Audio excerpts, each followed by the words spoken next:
Class 10th त्रिकोणमिति, ठीक है, त्रिकोणमिति का परिचय। ठीक है, चलिए सबसे पहले हम लोग जानेंगे कि त्रिकोणमिति होता क्या है।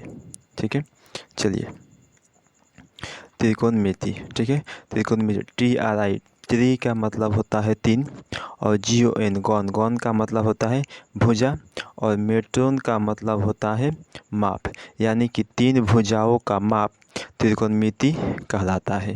ठीक है, तीन भुजाओं का माप त्रिकोणमिति कहलाता है।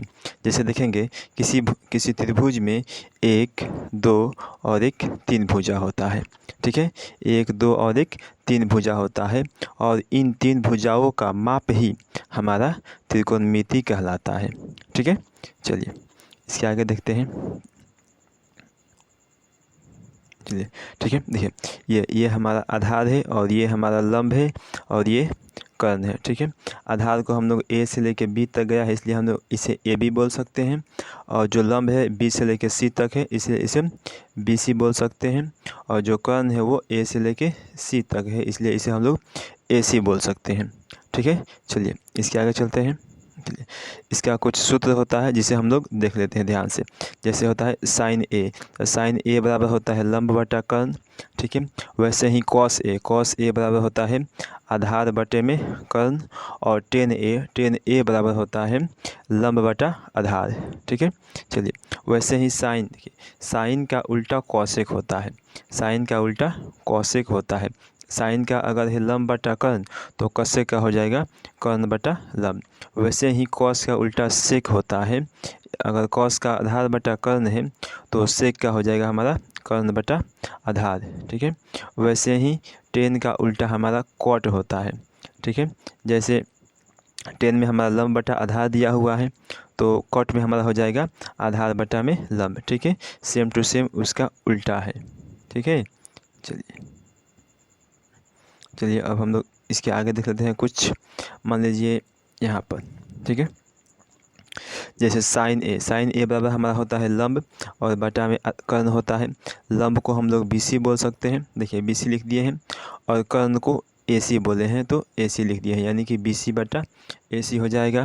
वैसे ही कॉस ए बराबर हो जाएगा AB बटा में AC।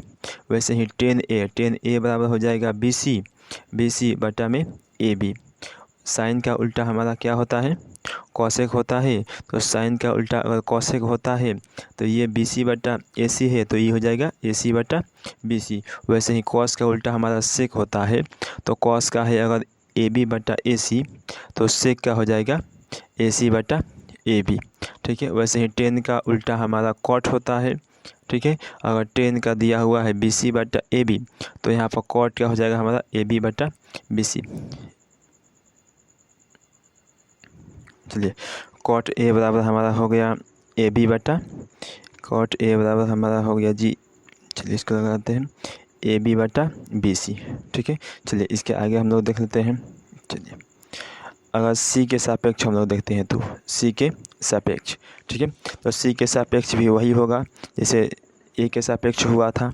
ठीक है, साइन C बराबर हो जाएगा लंब बटा कर्ण, और कॉस C बराबर हो जाएगा आधार बटे में कर्ण, और टेन C बराबर हमारा हो जाएगा लंब बटा में आधार। वैसे ही साइन का उल्टा कॉसेक होता है, तो इसको पलट देंगे, कर्ण बटा ये लंब हो जाएगा, और ये कर्ण बटा आधार हो जाएगा, और टेन है तो टेन का कॉट होता है, तो कॉट का आधार बटे में लंब हो जाएगा।